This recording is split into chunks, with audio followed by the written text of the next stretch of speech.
Welcome to Beyond the Frontline podcast, where your host, U.S. Air Force veteran Donna Hoffmeyer, will help you transition from the front line to the home front.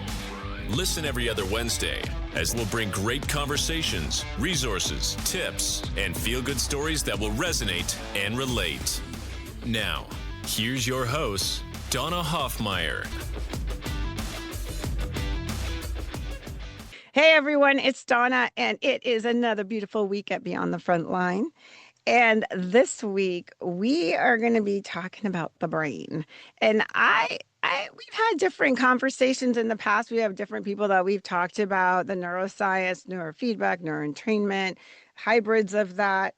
But we're going to actually talk, instead of talking to the scientific experts that are treating this and doing all these amazing things, we're going to talk to somebody that actually had to deal with this. And we're going to go from the proverbial consumer of this need of technology, the neuroscience treatments and stuff. So I'm super excited. This person reached out to me and said, hey, I want to have a talk. And when I read up on his background, I was like, oh, hell yeah, let's talk. So I am bringing on Will Person. Will Person is a former 9-year Team USA bobsled athlete. So when you say that, you guys have all seen the luge and you've seen that, everybody's seen the movie, right? The Jamaican bobsledders. And it looks cool, right? It's just badass. And you see them running, jumping in there. They're going at 80 miles an hour, probably more than that, flying down there. And I've watched it for years. When I was a kid, that was one of my favorite sports to watch, was like the Olympic bobsledding. But what we're not probably tracking on that, and we see it, but we may not be fully tracking it, they getting banged around in there. That is not a smooth ride. That is like sledding on a whole other level. And even though they wear helmets and they do have some protective gear, it's not always enough. So we're going to talk to Will. Hello, Will. How are you? I'm doing great. How about yourself? I'm good. I said I was super excited to talk about this, my nerdy world, my nursing world, and my need to connect people world just kind of all came together in this. I know more as an amateur person about neuroscience. I've never claimed to be an expert, but I have learned a ton because my son was diagnosed with ADHD, which is completely different than what we're going to talk about today, but it is the brain that had dysregulation, right? And so once I kind of entered that world, then I found out that I kind of passed on some of this to him, learning about the brain, learning how the dysregulations can be regulated, and just learning how that's a physical part of our body that we can heal, right? And so Yes. since then, it's just kind of like amplified. I just keep learning different things from different people and literally completely fascinated by all of this. So you coming as the consumer, I didn't tell everybody kind of what that resulted in because I want this to be your story. So kind of Yeah. start bobsledding, how you got into it, and then what happened, for you to get where we're at now, and what we're going to be discussing and what you're doing. Okay. One of my last little glitches that I still have. If you give me too many questions at once, I'll probably answer like half of one No, of them. that's okay. I'll So guide you you, through them. No, yeah, just start with the beginning, kind of like how you got into you. bobsledding and how you ended up coming out of bobsledding. Okay. Well, I was a track and field athlete. I started running when I was 6 years old. Okay. I quit because my dad took the fun away from me, and I started back when I was 11. So, so fathers and out there, don't push the kid too hard because they're gonna quit, Right. gonna burn them out. So yeah, I quit, but I went back when I was 11, and I raced from 11 till 36. Man, like I switched over to bobsledding right around 28, and yeah, What it made you go to was bobsledding? Like where do well, you live? You're in a cold area at least, right? well.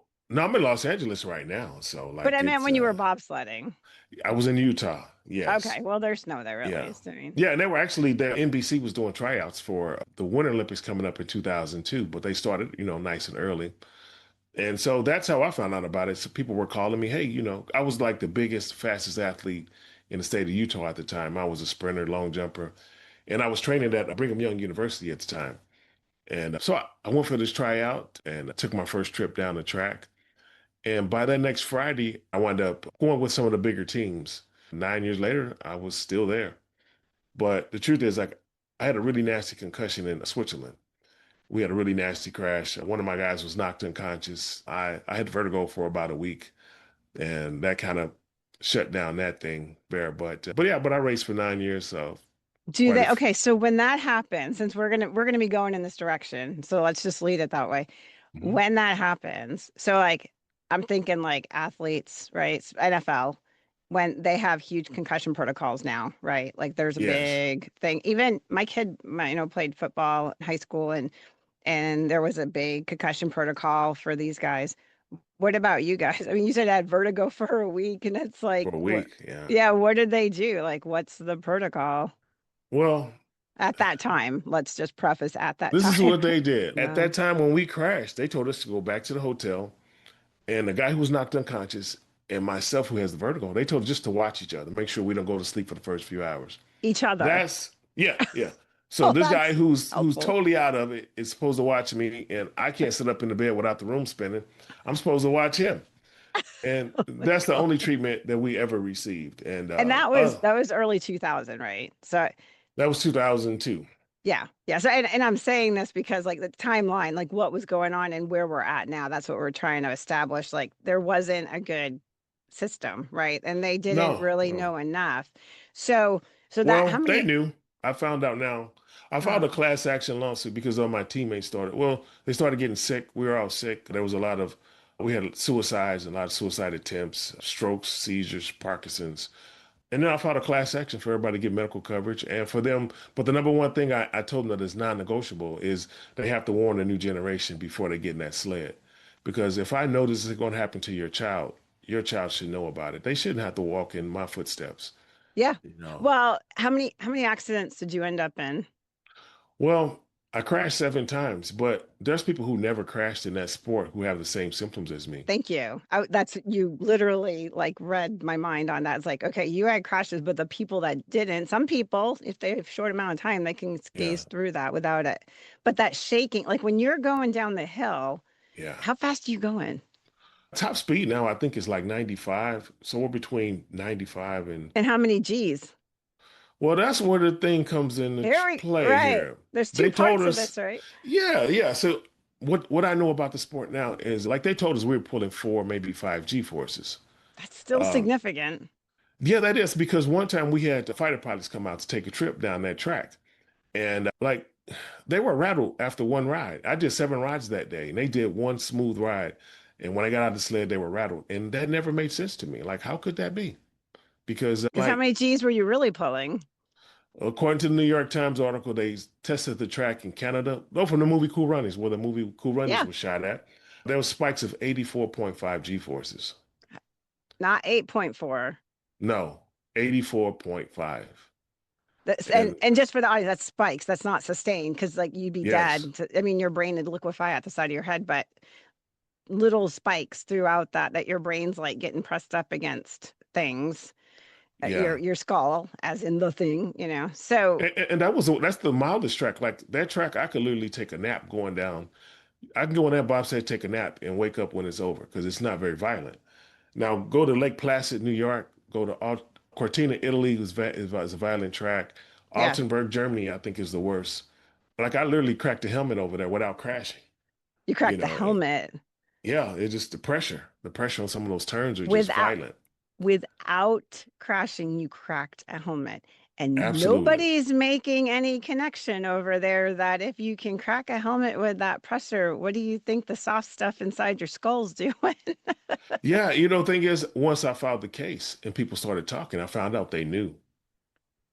But That's even more and they infuriating. did something to try to cover it up so Oh, athletes didn't wow. know about it because they couldn't find helmets that were safe but aerodynamic, is what I was told.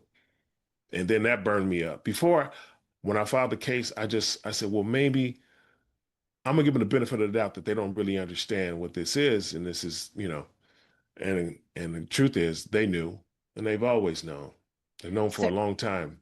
so how many you here? You said 9 years on Team USA, Yeah. and so this is you got to let me just put context. You're training, Hmm. and then you're competing. And every single time you're going down. And just to recap, the least one, the least traumatic one, still had small spikes of 84.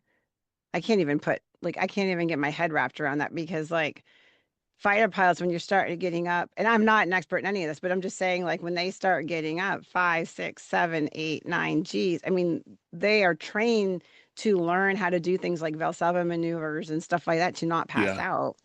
And they put themselves in tactical dives and things like that to understand, like, they have to train the body to overcome so they literally do not crash, right? Yeah. So one ride and they're rattled, and these are trained fighter pilots. These weren't Yeah. like new students, right? These were trained fighter No, pilots.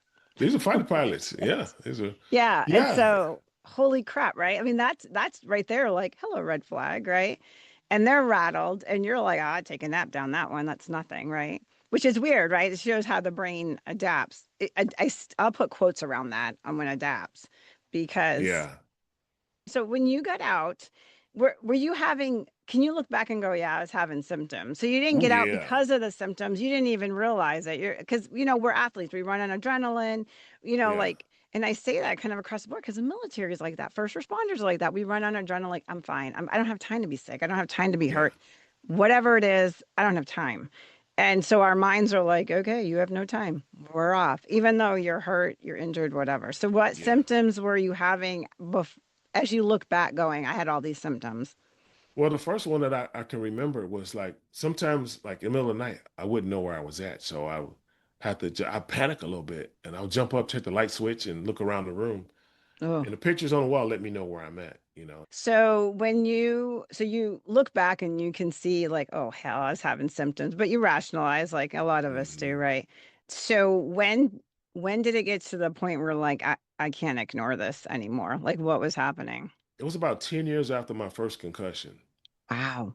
Yeah, it's almost like a science now. I can almost predict this stuff. It's almost predictable. Wow. I've been forced to study it. Yeah.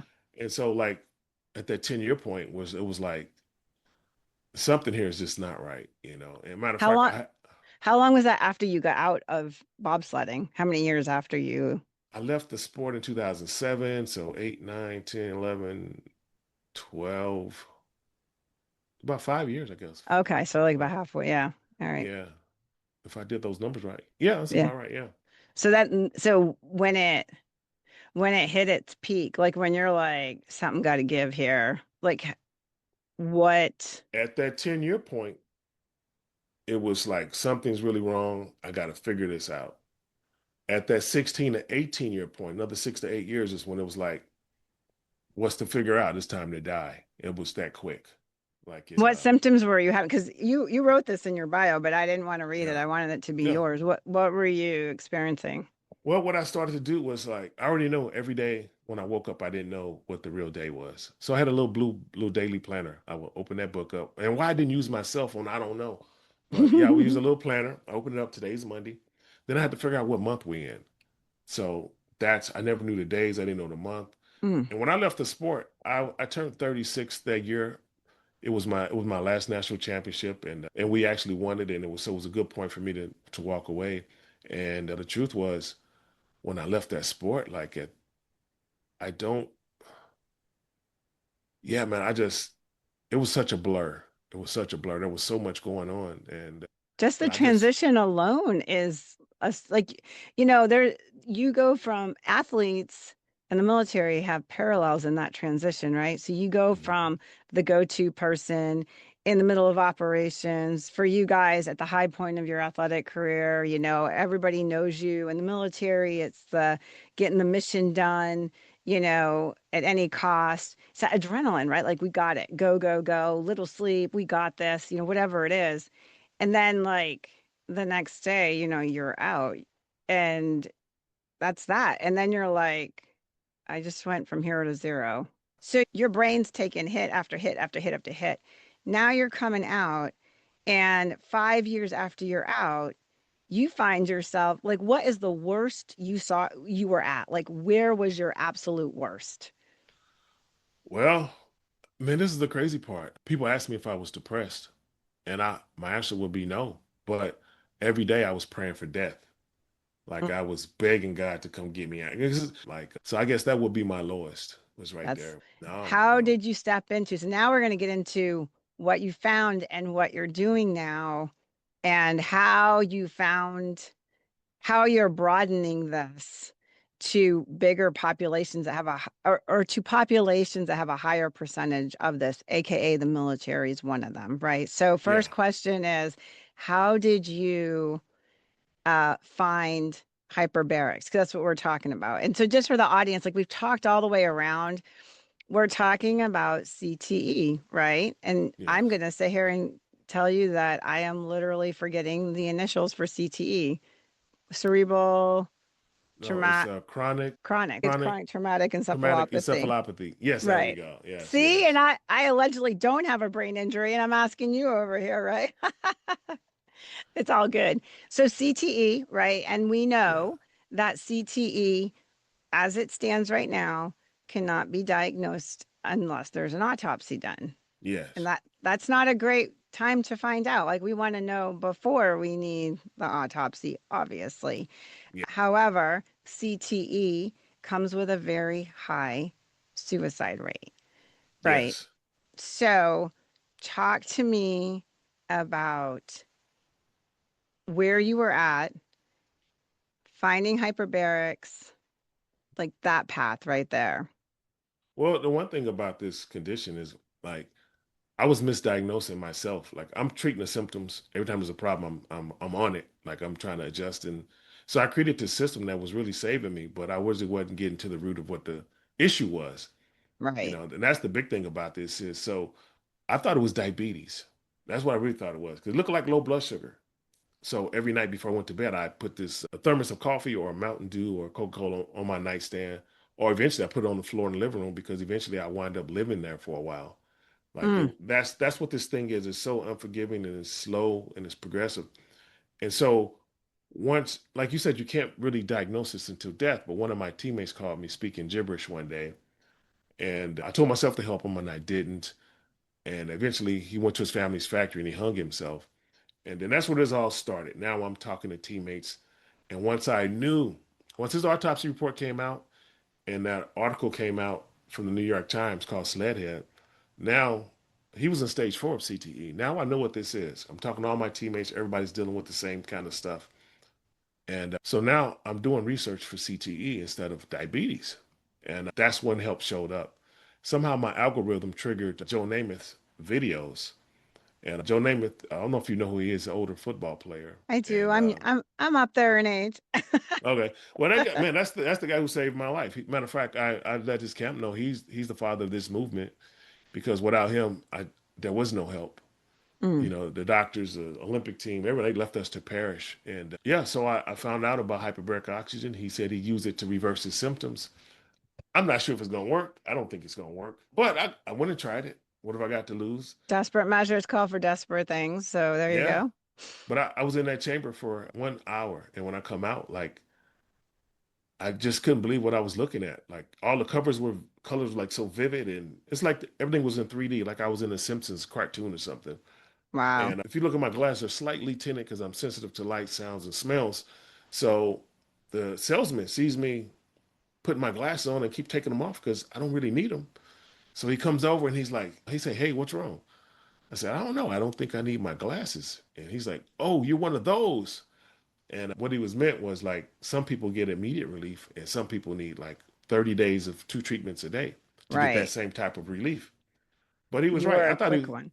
yeah, yeah, it's absolutely. And so I went home and I was clear for 6 days. Like that cloudiness I had for 10 years was gone, you know, So and yeah, and for people to understand, like hyperbarics, and for the audience that may not be familiar with it, you are essentially pushing oxygen into your body. You're going under pressurization and you're essentially hyper oxygenating the body, right? And so when you have that oxygen, it leads to better healing. The medical community uses it for wound healing. They'll put people yes, with significant wounds, like people that are diabetic, that are dealing with gout, that have immune compromised kind of things.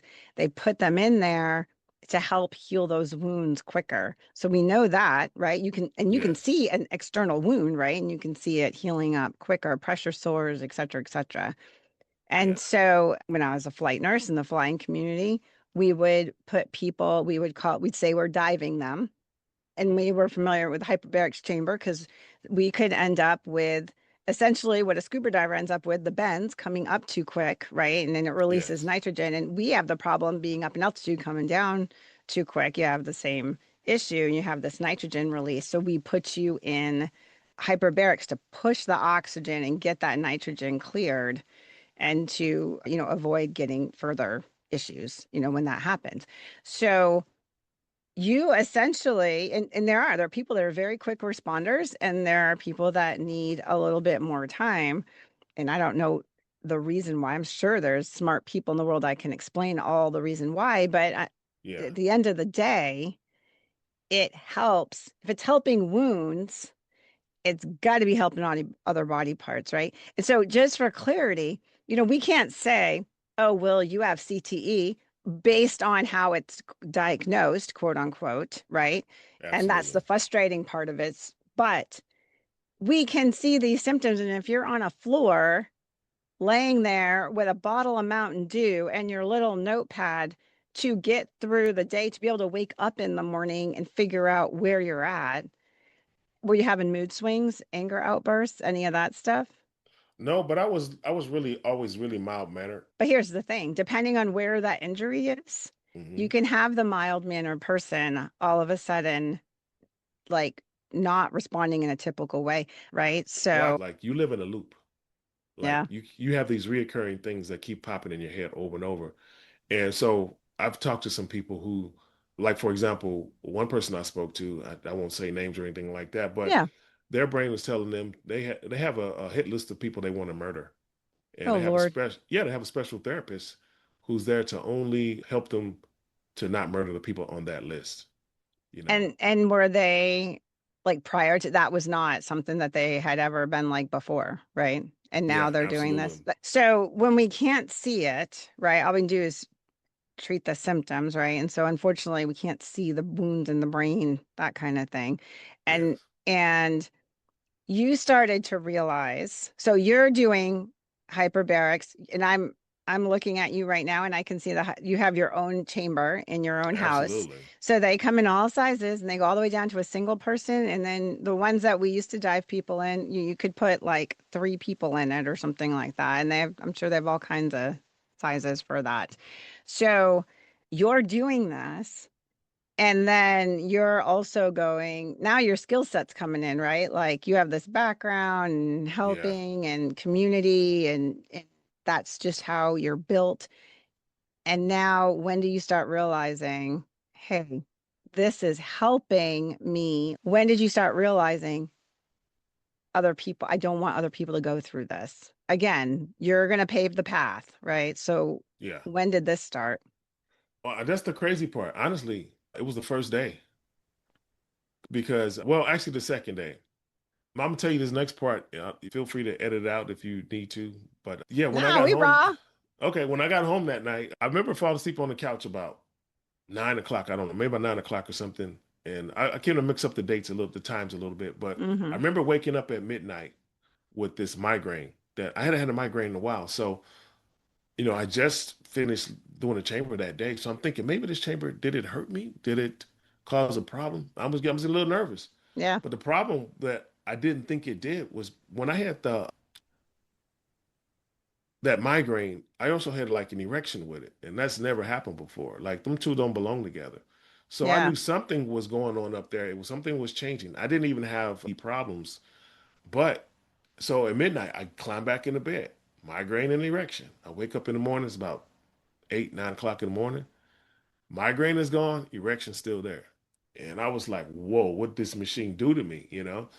And I had over the next few hours, my that cloudiness I had was gone. It was 6 days I was clear, 6 whole days. Wow. Yeah, they let me come back the next week. It was at the very end, like it was a Friday, I believe. And this time I had 9 days of clarity. And so I said, you know what? It was no fluke. This was no accident. This is real. Now I had to figure out how to get 20 grand so I could buy this machine sitting here behind me. And the problem was like I had bought a house because I was dying. I knew I was dying. I was begging for death. I bought a house close to my family back in St. Louis, Hmm. and I'm trying to figure this thing out. So I don't have the money to buy this thing. So by the time I moved money around to do it, I had already went backwards so far that I wasn't thinking about that machine. I wasn't worried about healing anymore. I was back in that place like, God, please come get me. It's my Because you time. stopped doing the hyperbarics, like you had Yeah, yeah, it was backed just, out.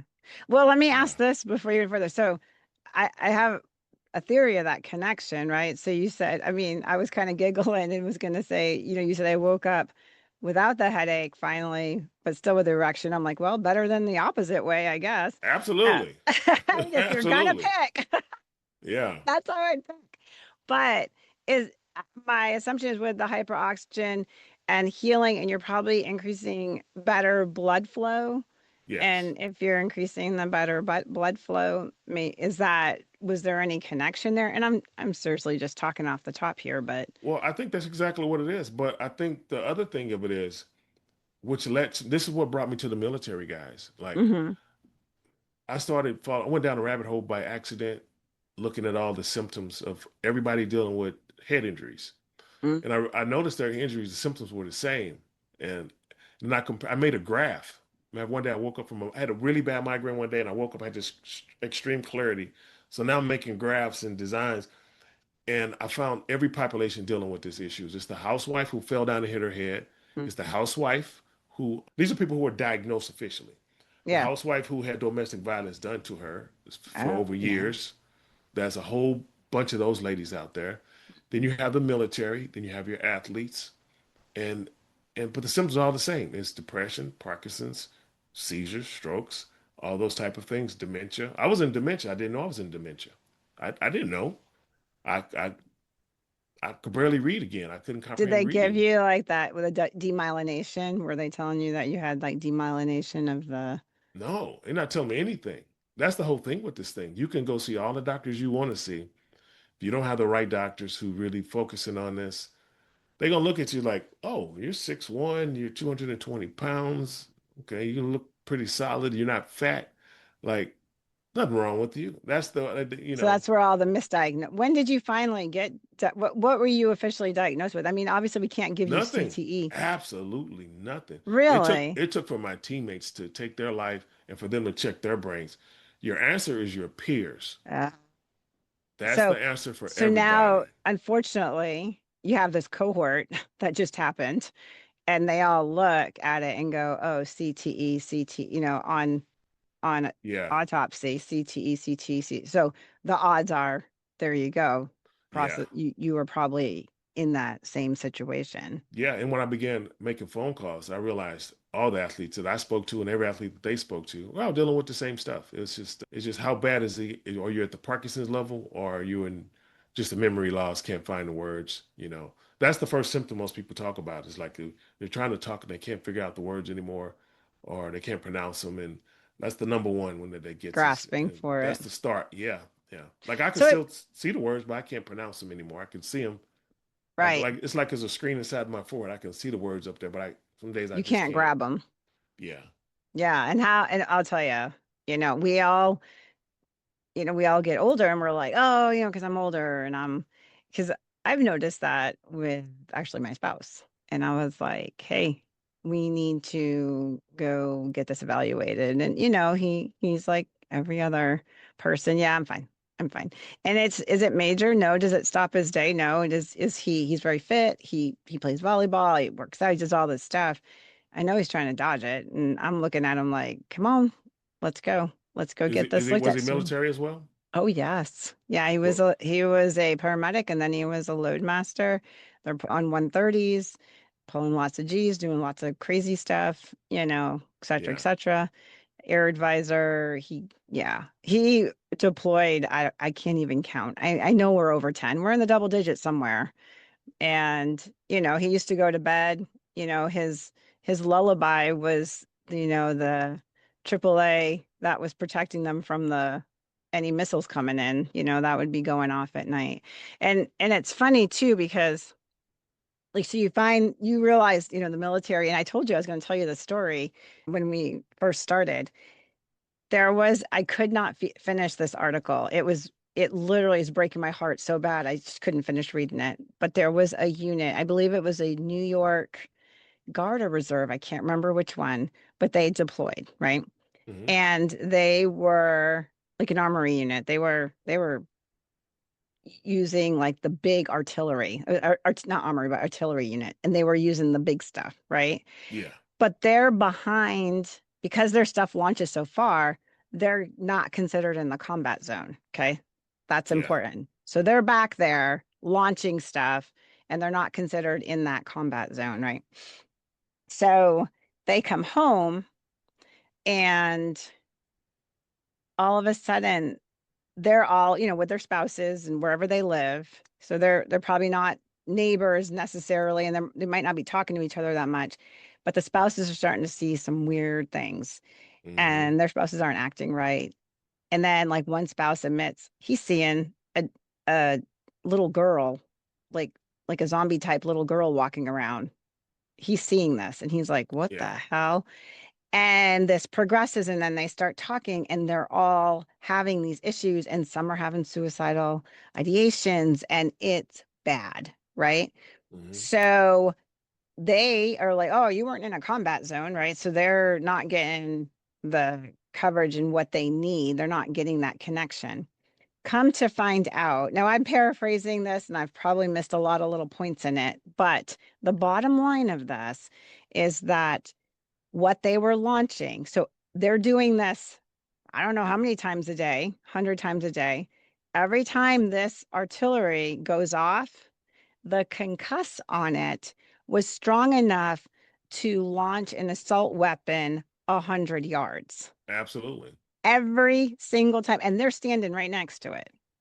When you actually said they were behind way behind the shooting, I automatically knew the end of this story Yeah. because Yeah. I know what that is now. But Yeah. it's funny you say that. Like I haven't really shared this story too often. But in 2012 was once again, this was a 10-year period after Mm-hmm. my first concussion. I was having some AFib, right? But I was seeing things that I knew didn't make sense. And it didn't make sense to me. So You were having AFib, like your heart was fluttering. That's what you yeah, were. I was Okay. going for my resting heart rate is like 48. It would jump Yeah. to 180. Oh, Lord. And when Yeah. it happens, you automatically black out. But you're awake before you hit the ground. That's how. So Some people are very symptomatic to that. Yep. yeah, Everybody's different. Yeah. yeah. So I go into the hospital for that, and these doctors are asking me questions, right? And I'm being evasive because I knew I had been hallucinating.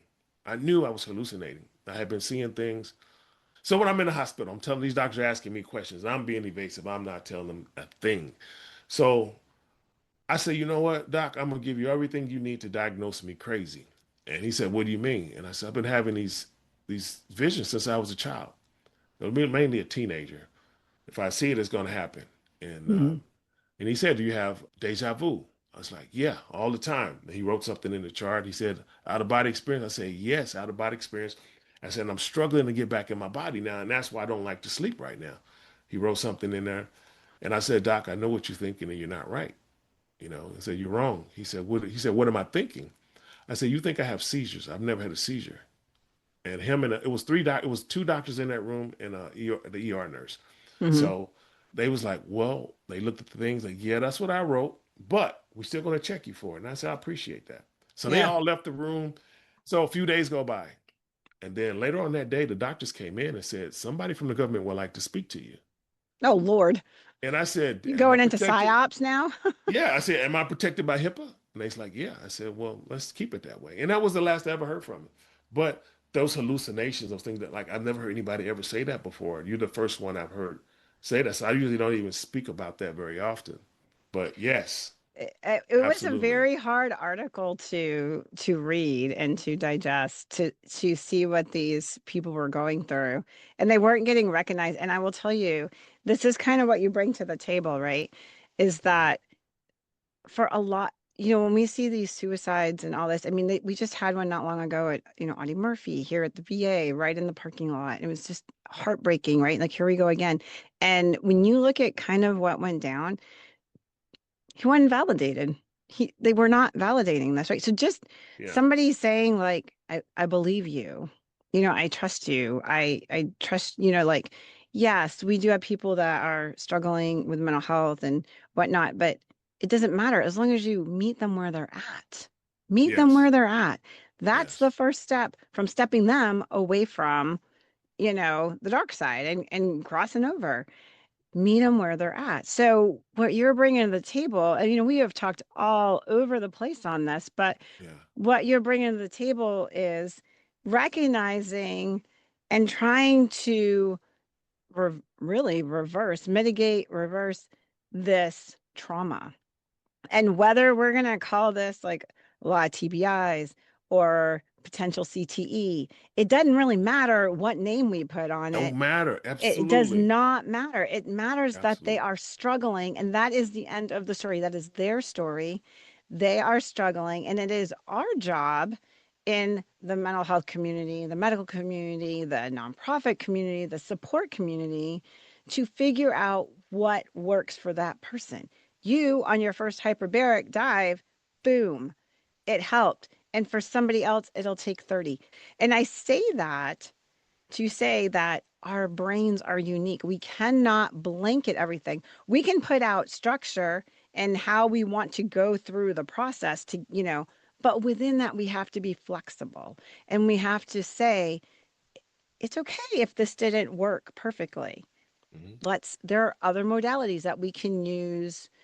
Try this or with it. Like I said to you before we started this, holy cow, neurofeedback and hyperbarics, best friends. They should be best friends. We should be Absolutely. offering that stuff. We should be like, either before or after neurofeedback, hitting the dive chamber, hitting our hyperbarics and laying in there for a little bit and letting that brain rest and getting it oxygenated. So important. So Yeah. important. Like one of my friends, I talked to her and I said, hey, she was telling me about her husband and the struggles he's having. And I am talking about neurofeedback. And I finally convinced them, like, hey, you really look into this. I really think this could help. So they got through the first part and they did the QEEG. And for the audience, a QEEG is basically they just look at your brain waves. They map your whole brain wave and all the connections in your brain. Are they working well? Are they lagging? Are they working too much? That's what they look at, all these connections. Let me tell you. Now, I am first to tell you, I am not a EEG specialist or anything like that, but she sent it to me. And the little bit I understood that I was looking at, and of course, reading it also, there were black spots on this person's brain, Hmm. meaning like nothing's happening there, black. And I'm like, oh my God. And guess what? The comment was he needs, because he had very bad sleep apnea, they had to get him sleeping better first before they could do neuro. He's not Hmm. oxygenated. What good is neuro when you need a brain that can help heal itself? If there's nothing moving in there and you've got whole black spots in there, essentially no activity, Yeah. we got a problem, right? So can you imagine diving that person, reevaluating that, getting that moving, and then getting neuro? I mean, I'm telling you, like it would be Yeah. a game changer, right? In my world, this is what I think. I'm not. I know Yeah. there has to be research and all this other stuff, but when people are like, "Well, it's not evidence based," and I said, "What comes before evidence based?" Anecdotal. Nobody starts researching stuff until other people say, "Hey, I did this, and it's kind of working." Hey, oh, and Fred did, and Sarah did, and James did, and all that, and sometimes it doesn't always pan out. I think that what you're doing now with identifying the symptoms, identifying these populations, and I remember saying to you in our pre-meet, I said, so the NFL, the sport, there's a lot of sports, and you're like, yes, but the military has there's a bigger population with a higher percentage of this and they need it Yeah. more, and not, I won't say more, but you're trying to make it more accessible to this population because ideally in the NFL they have money, there's a lot Yes. of money thrown at them. And so I'm not making the judgment that everybody is loaded in the athletic world, but in the NFL world, typically they could afford having a $20,000 hyperbarics in their house. That's not an unreasonable thing. But No. Sergeant Snuffy, who was dealing with the concuss of this artillery going off 100 times a day, cannot afford a $20,000 hyperbaric thing. So I Yeah. say all that to say to you, like, tell us what you're starting and what your goals are, and and how people can support this. Before we go there, I have to Sure. say one more part. I was interviewed by one of the UK military groups, Okay. and they told us that the military groups in Canada and the UK have the same issues as the American soldiers coming back, which is Oh they yeah. report about 6,400 suicides every year, right? But also there's another 5,000 who overdose, and even if they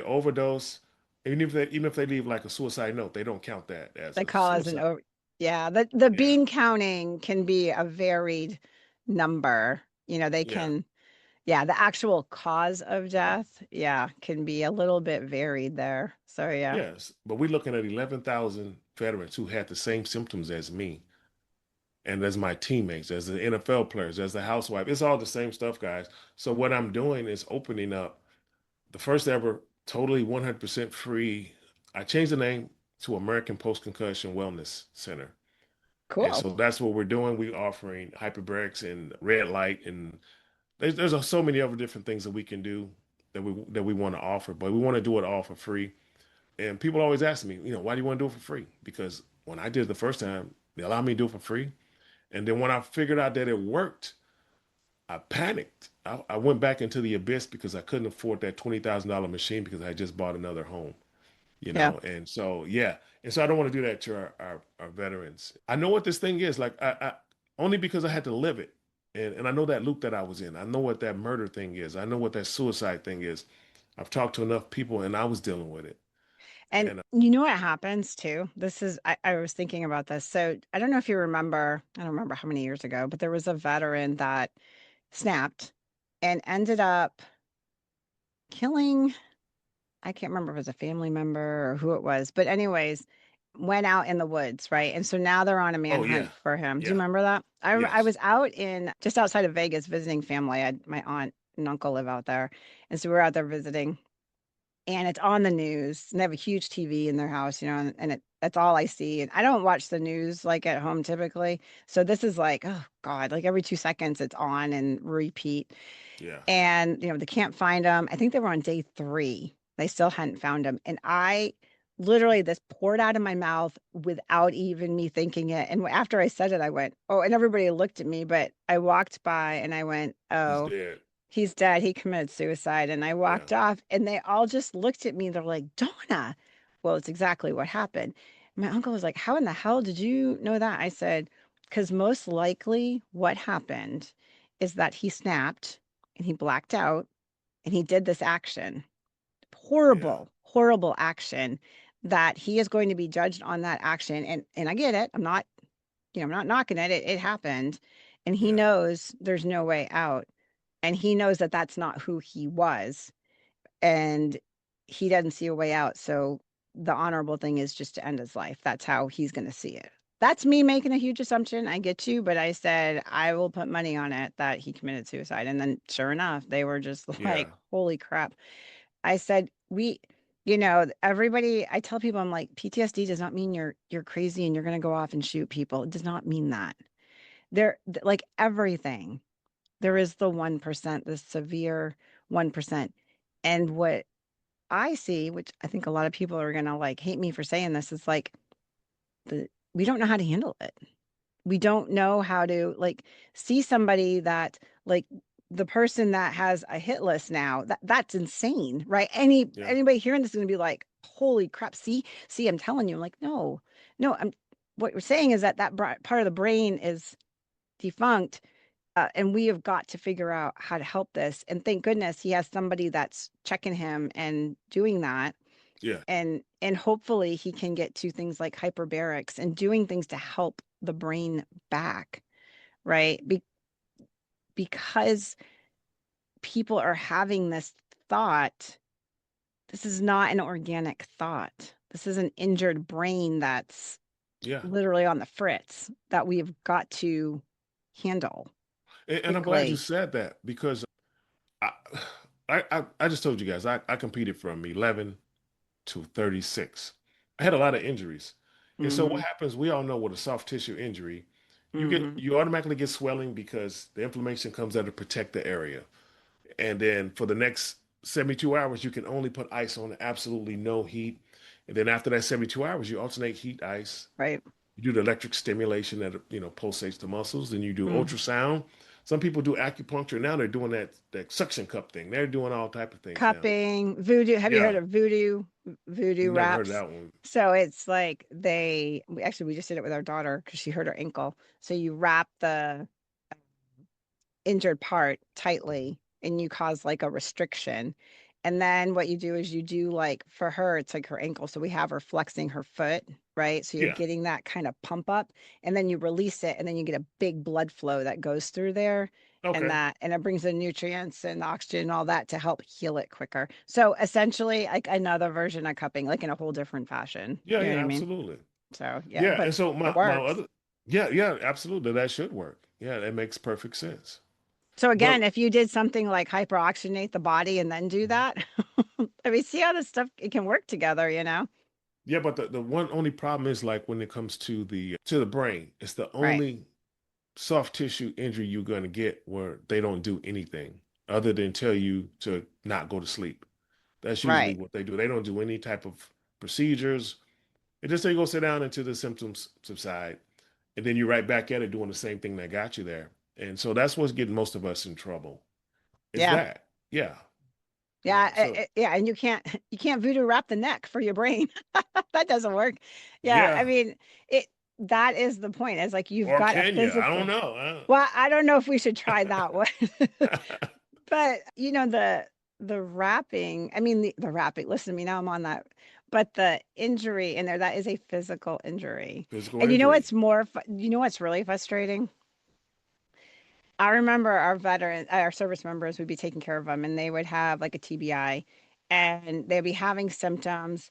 And, you know, once you have that injury, your brain collaterally makes a pathway around the injury, right? Right. But in a normal MRI, a year or two from now, it doesn't show. So they're like, Doesn't show. "Oh, Yeah. there's no TBI here." That's what it says. No, no TBI. You can't Yeah. see the pathway it built. It just says there's no bruising there. They don't see it unless you go into, I don't know what the proper name is, but I'll call it an advanced MRI. So if a normal MRI, and I'm totally making up numbers here, but if a normal MRI does 100 pictures a second, the advanced MRI does like 4,000 pictures a Oh second. yeah, I know exactly what you're talking about. Yes, Yes. yeah. Yeah. And then guess what happens when you stick them in that? They light up like a light bulb. They can actually see the damage. They can see Hmm. the TBIs, right? So in the military, we had these National Centers of Intrepid, National Centers. I can't remember that. It's called the NICO, but National Intrepid Centers of Excellence. I think that's what they stood for. And there was one in Bethesda. I worked with them a lot when we would send some of our veterans there. I mean, our service members with TBIs. And so they would say, like, oh, it's not showing. I'm like, you know what? We're going to send you here. And that place was incredible. These people would come out with 30 and 40-page care plans, detailed on curated to them. And guess Really? what happened? Oh, they were amazing. Absolutely. I loved anytime I could send somebody there, I would be like, look, let's do this. And they would come out with these very detailed, you know, the testing, the treatment, the game plan.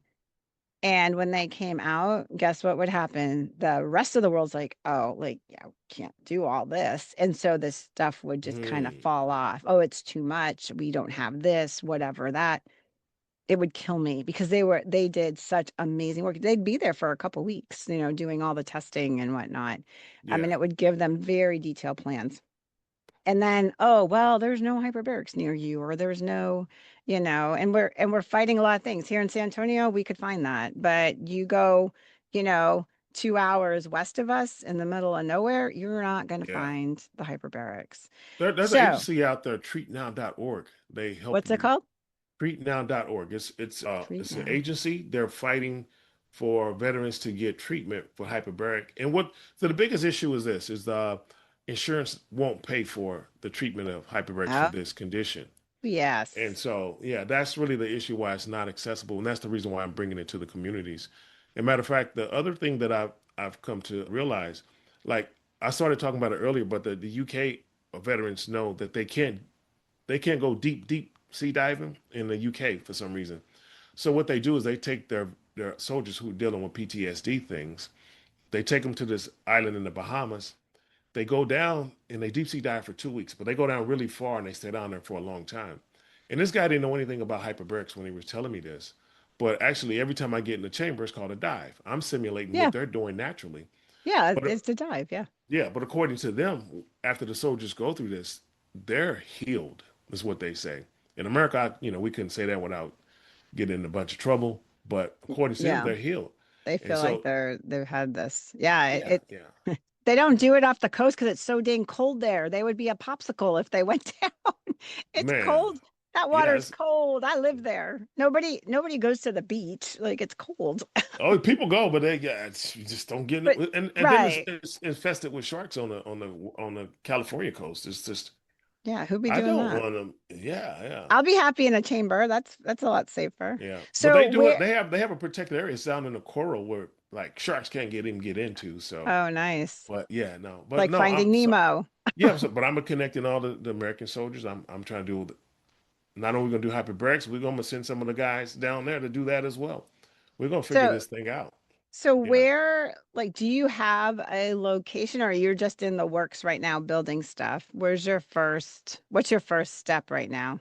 Well, I have two locations. The first one I'm going to use, I'm going to put it at the lake house that I bought for which was my death, which I hate saying it was my death house. I was going to die, but But now it's a um, live house. it's a You live just house, and it's it's a so live beautiful house. there. I even got a beautiful bald eagle that just comes and stands on my dock sometime and just You told chills. me Like about it's that. I just, remember yeah, that. man, I just love it. It's so peaceful. But yeah, yeah, oh, I'm putting all my property, all that stuff into. Oh, we're also officially a 501(c)(3). We're a foundation. Finally, Um, I knew you were working on that. So what's the name? And yeah. is it American Post Concussion Center? Is that the Yeah, is that the American Post Concussion Wellness Center. Wellness Center? And Yeah. that's a So, 501(c)(3). yep, absolutely. Yep. I'm excited because I want to stay in touch and I want to see this Yeah. come through and I want to be able to bring people up there and be like, hey, let's check it out. And I remember you telling me, you said you're like, my ultimate goal would be that, people can have this in their house. We could figure out how some of the more severe people could have this there because, it's unrealistic to say, I got to go to someplace and get this every second, like a fly up or whatever that is.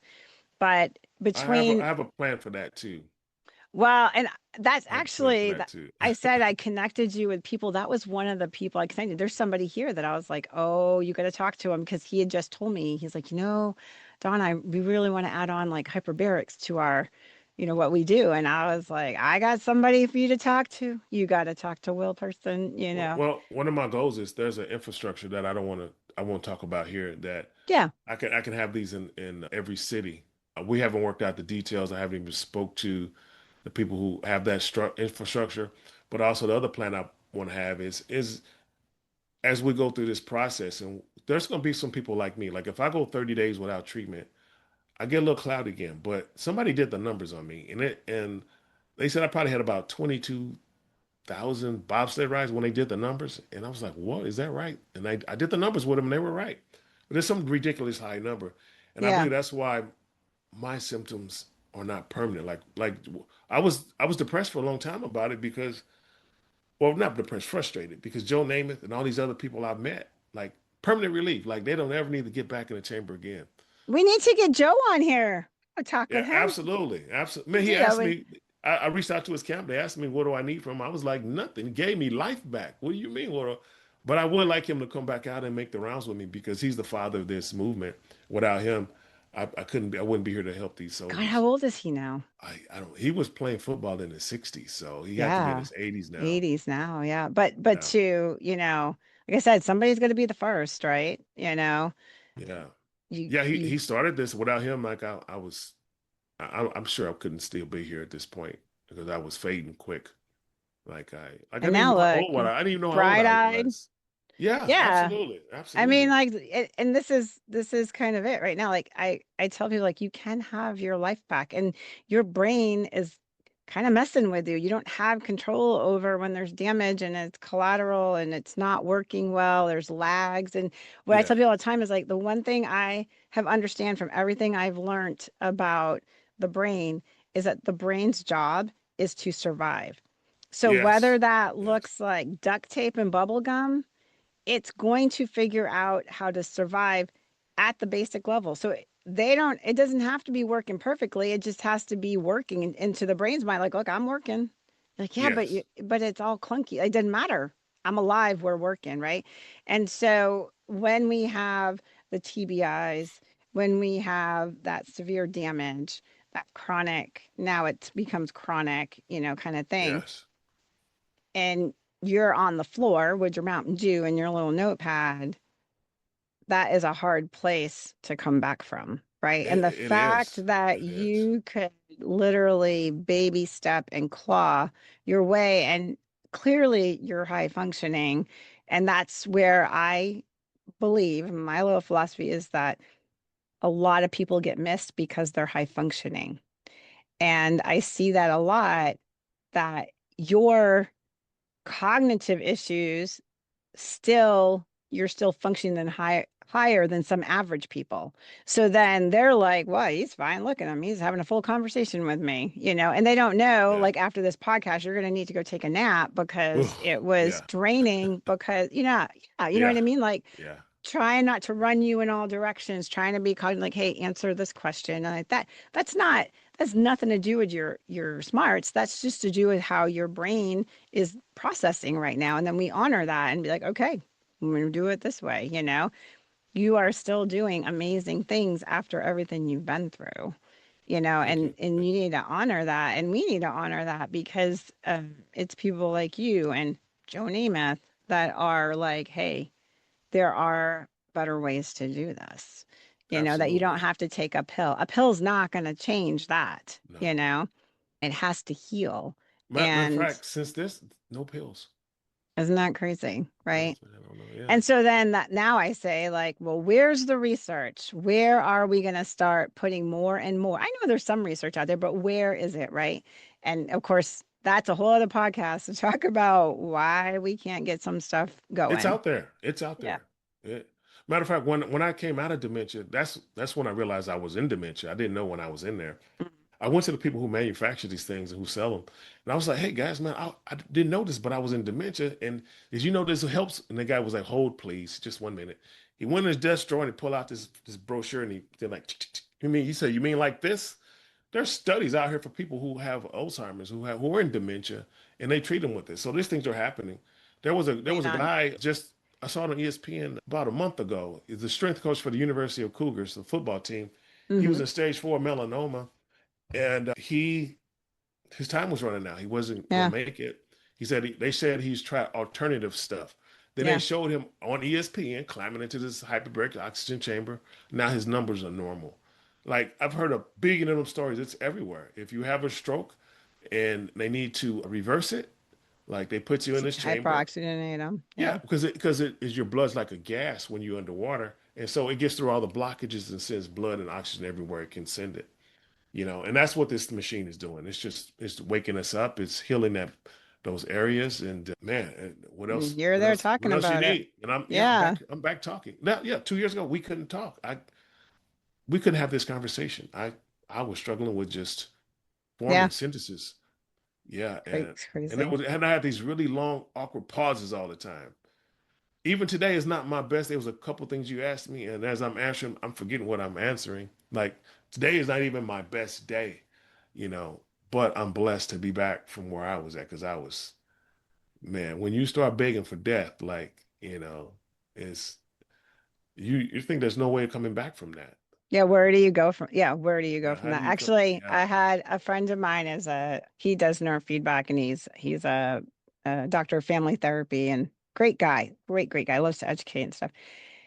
And he was my first interview on this podcast years ago. And I remember he said this, and I was like, oh my gosh. He said, suicide is not a choice. And I was like, whoa. And he said, like, it happens that fast. Like, it's not a choice. And when it's there, it's there. And Yeah. I've had many therapists tell me, like, we can give everybody every tool in the toolbox that we have. And for some people, it's still not going to be enough, right? Yeah. And you say that, and then I think of things like CTE, right? And then I'm like, oh, yeah, like what good is behavioral therapy when your brain's not processing it right? Like what, Yeah. there's no help. Behavioral therapy is not going to help somebody that is, their brain is just not processing stuff properly. So if we can get the processing back, we get the brain healing, Yes. now you can work on some of the behaviors, and work on making better choices for whatever, you know what I mean? Eating better, exercising, whatever that stuff is. But I'm just saying that there's nothing that behavioral health is going to do when your brain is that damaged. It's Yeah. just not even realistic, It's awful. It's an awful life, and awful. Everything is Yeah. awful about it. And so It's now just you're here giving people, some hope, and so things are not open yet, right? Like you're working on getting that no. stuff. Yeah. And where Oh can yeah. I'm where sorry. can Go. they go to kind of follow this? Like what, and I have all your links. We'll put them on the show notes, but where can they find you? The best way to find me right now is through I have a TikTok channel that's dedicated to helping people really navigate CTE. It really started because Joe Namath didn't leave details, and I wanted to leave details when I started using it and when I saw Yeah. it was working. So, but now it's shifted now. Now I know how to live with it. I teach people how to live with it, how to help your loved ones through it. Because what I've learned is the people who suffering the most, that's why they're harming other people and harming themselves.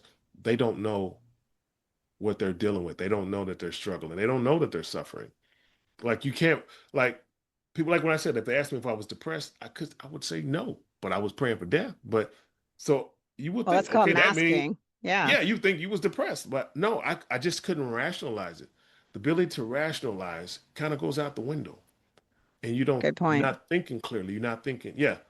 And So what's the, like, do you have a website, or can they, like, if somebody's like, holy crap, this is my spouse or my boyfriend or my friend or whatever, I want more, can they reach out to you? Is it the website? yeah. What do they go to? Well, the best way to get me is through the TikTok channel. It's called One Man with a Chamber. One Okay. Man with a Chamber. And I say that because I always tell people Joe Namath had a team of doctors, and I'm just one man with a chamber sharing my experience. But the website is being redone right now. I changed the name of the original name on this thing was my last name, was Person CTE Wellness Center. And when people kept asking me about the connection with the military and the Olympic team, the thing that connected us was the American flag. So I changed the name. So the official not-for-profit is American. It's American Post-Concussion Wellness Center. So that's what we're going with, and that's what we're doing. And Good. yeah, we have two buildings already picked out. I have one chamber here, but the ones I really need are expensive. They're like $50,000 to $100,000. They're metal.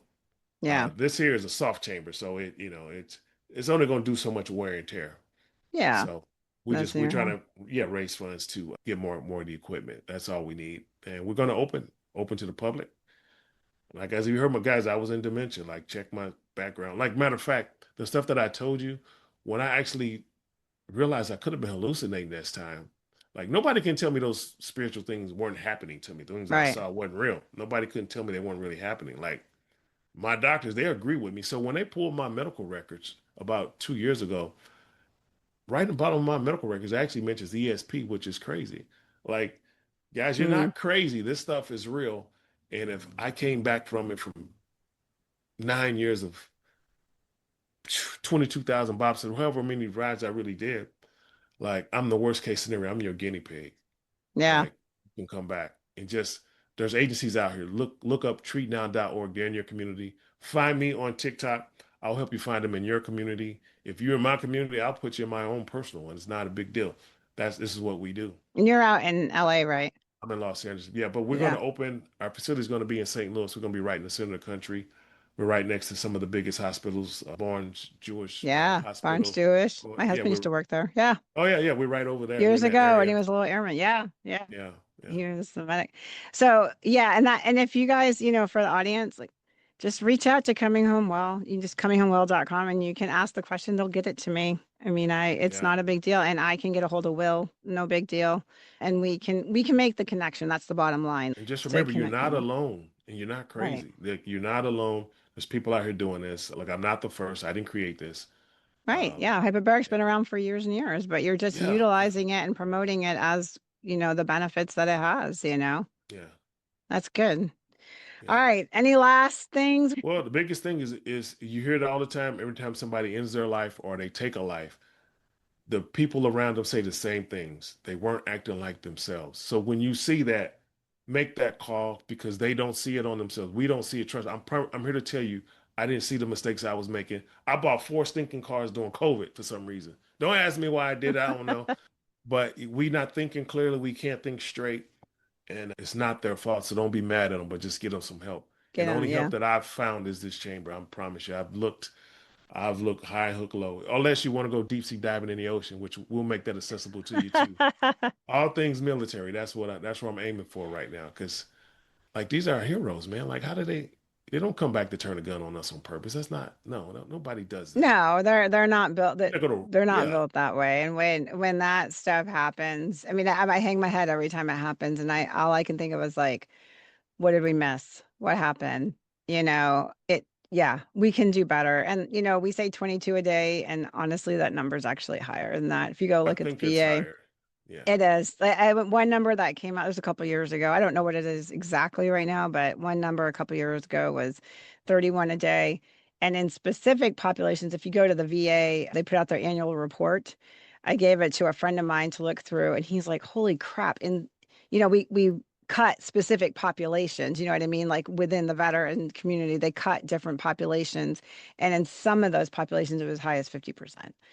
And I mean, like, that's Yeah. ridiculous, right? So our numbers are not going down. When Doug Collins took over the VA, he made a comment about throwing, we put in like whatever it was, $285 million towards suicide awareness, and we haven't dropped the rate. And I just remember my comment in the kitchen by myself was because it's not a money thing, like Yeah. it's not. The first step, I would rather have somebody mad at me and alive than loving me and dead.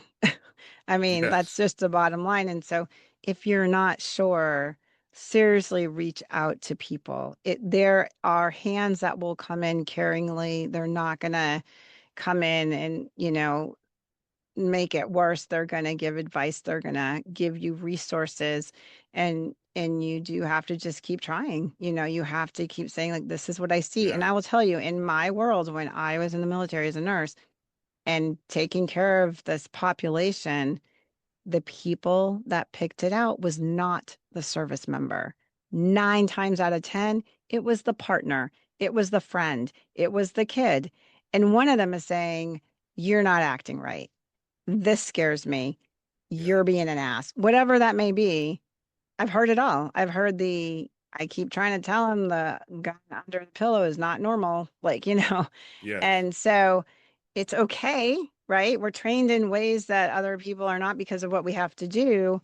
But when our brain is not optimally working and those pathways are not optimally working, like you said, we're in a fog, we have clouded judgment, we're not making great decisions, we have anger outbursts. And if that's not normal, especially like you said, like, "Oh, well, no, I was really mild mannered." Well, yeah, if you're mild mannered and then somebody else is like, "Yeah, he is, but man, he just blows up all of a sudden," that's a huge red flag. You know, When you're, I never finished that statement. Like yeah, I was always really male mannered, but I was breaking up with people for stupid reasons. Like one young lady didn't want to bring me a cup of juice. Oh, it's over. Like so there I'm you done. Like go, it's like right? yeah. So Now I you're might like, not wait a have been minute, aggressive. I might not want to lay hands on them or anything, but yeah, I was still your reacting, energy. not Yeah, you, myself. Like why would you not bring me a juice? Like I'm gonna die if I don't get that cup of juice. Like that's how the brain is thinking. yeah, It's not yeah. clear, and it's not. Yeah, There yeah, you go, right? So that's a really, there you go, right? Like where yeah, normally you'd be like, okay, and now